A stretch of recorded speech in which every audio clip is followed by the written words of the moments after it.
नमस्कार। ब्रेक के बाद वापस आपका स्वागत है। बात चल रही थी शहरी क्षेत्र की, और साथ ही एक हमारे यहाँ युवाओं का भी बहुत बड़ा बेरोजगार वर्ग है, जो यहाँ से पूना, बेंगलोर, हैदराबाद जाते हैं। उनके भरोसे यहाँ पर कई सारी बसेस पूना के लिए चलती है, जानकारी मैडम को भी है।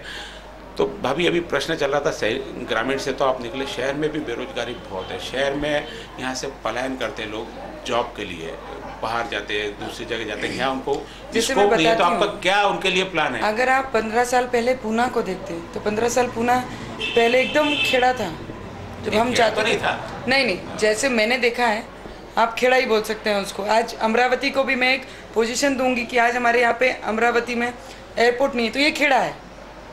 जब तक आप एयरपोर्ट तो पहले भी था ना पूना में एयरपोर्ट बहुत पहले से है, पर आप जब लोगों के एटमॉस्फेयर जो आज चेंज हुआ है, जो वहाँ पे इंडस्ट्रीज़ आई हैं, आईटी इंडस्ट्रीज़ हैं, उनको बढ़ावा उनके लोकल लोगों ने ही दिया है, बाहर के लोग नहीं। अगर हमारे स्टूडेंट्स अगर एजुकेट में स्ट्रांग हैं तो हमारी शुरुआत यहाँ से क्यों नहीं हो सकती? हमको बाहर जाने की ज़रूरत नहीं पड़ेगी। यहाँ उनको सैलरी नहीं मिलती वो नहीं, आप जो बोल रहे हो वो बराबर है। सैलरी का तो विषय ही नहीं आता, जगह ही नहीं मिलती, कहीं पर जगह ही नहीं है तो सैलरी का विषय ही नहीं आता। जो मैंने देखा है कि जगह होगी तो सैलरी बढ़ेगी, जगह है ही नहीं तो सैलरी कहाँ से बढ़ेगी? जैसे क्या प्लान है आपका उसमें? जो हमारी मार्केटिंग का जो बेस होता है, जैसे हमने अगर एयरपोर्ट लाया, उसके बाद में इंडस्ट्री के ज़रूर छोटे छोटे लाएंगे, एक साथ तो बम नहीं फूटेगा। छोटे छोटे चिंटुक लोग से हमको शुरुआत करनी पड़ेगी। तो वही चिंटुक लोग में अगर हमने मार्केटिंग प्रॉपर की, हमने उसको उद्योग को एकदम प्रॉपरली स्ट्रॉन्ग करने की अपने दाब से भी प्रयत्न किया, तब जाके वो आगे प्रोग्रेस में आगे बढ़ेगा।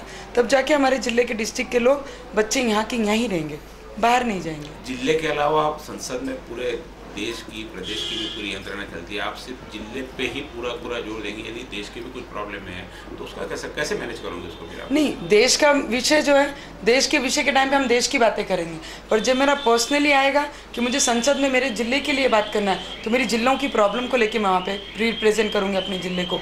देश के विषय के लिए हम सेंटर में जा रहे हैं, तो वो हमारा मुद्दा है ही कि देश में क्या होना चाहिए, देश में कैसे हमारी व्यवस्था होनी चाहिए, देश को कैसे यूएस बनाना चाहिए, हमारे भारत देश को कैसे लंदन बनाना चाहिए, वो हमारा मुद्दा रहेगा।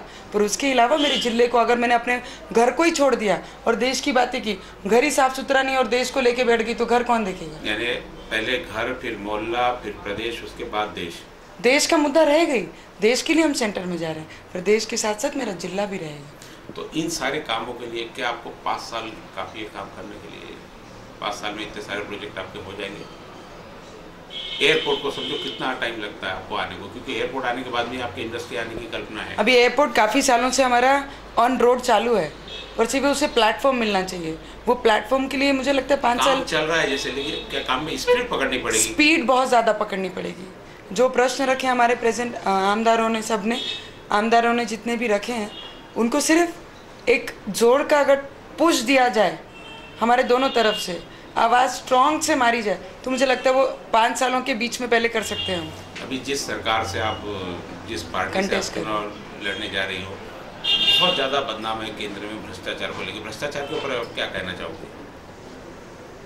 जहाँ नाम है वहाँ बदनाम है, जहाँ नाम रहता है वहाँ बदनामी साथ में जुड़ती है। और ये बदनाम करने वाले हमारे ऑपोजिशन वाले हैं, उनको कोई दूसरा मुद्दा है नहीं, तो बदनामी करने की ही कोशिश करेंगे। तो पर सरकार 10 साल से भी हमारी सरकार चला रही है देश को। चला रही है ना, लेकिन 10 सालों में भ्रष्टाचार भी बहुत ज़्यादा उभरे ना। पर आप अपने तरफ से कितना भ्रष्टाचार है, आंकड़े भी याद नहीं, कैलकुलेशन आता भी नहीं कैलकुलेटर, इतने बड़े भ्रष्टाचार हो गए। तो भ्रष्टाचारियों की सरकारों के साथ में क्या आपको लोग चुनाव में चुन के देंगे? मेरे पे कितना विश्वास है वो देखकर चुनाव लड़ना है मुझे।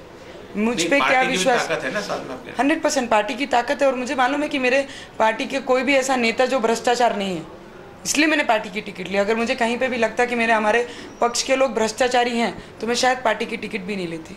आप क्या अमरावती वालों को मैसेज देना चाहेंगे थोड़े से शब्दों में कि आपको क्यों चुनना चाहिए उन्होंने?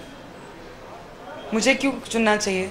100% जब मैं काम करती हूँ तो मैं अपने दिल से एक परिवार समझ के अपने लोगों के लिए काम करूँगी, और अभी भी काम कर ही रही हूँ और आगे ऐसे ही काम करूँगी। ये नहीं बोल सकती कि आने के बाद मैं इससे ज़्यादा स्पीड बढ़ाऊँगी, क्योंकि 3 सालों में मैं 15 घंटे काम करती हूँ रोज़, तो 15 घंटे ही मैं बाद में काम करूँगी। पर शक्ति अगर मेरे साथ ऐड हो गई तो वो लेवल से जो मैं काम कर सकती हूँ, जो पावर्स मेरे पास होंगे, जो नीड्स हमारे ज़िले को लगेंगी, वो बेस को विजन रख के मैं काम करूँगी। राजनीति रख कर मेरे विजन में मैं काम नहीं करती। समाज को क्या चाहिए, क्या लाना चाहिए, वो मेरी आंखों में सपने हैं, और मैं सपने आंखें खोल के सपने देखी हूँ, क्योंकि मेरे को हकीकत बनाना है। आंखें बंद करके जो सपने देखता है वो सिर्फ सपनों में रह जाता है। और मेरी आंखों में अमरावती ज़िले को कैसे नागपुर, पुणे, मुंबई बना सकूँ, क्योंकि ये मेरा घर है। मेरे घर को मैं कैसे सुंदर बना सकूँगी, वो मेरे आंखों में है। पर्सनल प्रश्न, आप खासदार बनने जा रही है, रवि आमदार है, क्या ऐसा नहीं होगा कि पत्नी ऊपर जा रही तो कहीं उससे आगे क्लेश पड़े आपस में करें? बहुत बार हमने ऐसा देखा है कि अपने यहाँ जैसे आज भी पुरुषवादी परंपरा चल रही है, तो उसका कहीं आपको फर्क पड़ेगा आगे चल? पुरुषवादी परंपरा हमारी संस्कृति में है, तो पुरुषवादी जो परंपरा है वो मेरी जीवन के आखिरी सांस तक मेरे साथ रहेगी। नहीं, फिर उससे और आगे आप बढ़ जाओगे। शायद मेरे में और रवि जी में इतनी अंडरस्टैंडिंग है, हमारा आगे जाना और पीछे आना वो हमारे थिंकिंग में नहीं, हमारे दिमाग में नहीं है। जिनकी सोच है वो उनके थिंकिंग नहीं, एक में। मैं कॉमन अपने यहाँ जो चलता है, कई सालों से हम लोग देख रहे हैं कि औरत आगे बढ़ी कि पति को थोड़ा अच्छा नहीं लगता, फिर पीछे पति ही अभी आप जैसे माँ बाप को कारण बन जाते हैं। जैसे आप माँ बाप को देखेंगे तो माँ बाप चाहते हैं हमेशा हमारा बच्चा आगे बढ़े, और रवि जी को ये मालूम है कि ये अपने यहाँ के लिए बहुत कुछ कर सकती है, इसलिए शायद उन्होंने मुझे आगे किया। और हम दोनों इतने ब्रॉड माइंडेड हैं, और हमारे विषय में सिर्फ एक ही चीज़ है कि हमारे ज़िले का विकास। उसके बीच में कोई आगे जा रहा, कोई पीछे जा रहा, ये हमारा मुद्दा ही नहीं है। आप सिटी न्यूज़ में आए, आपका बहुत बहुत धन्यवाद।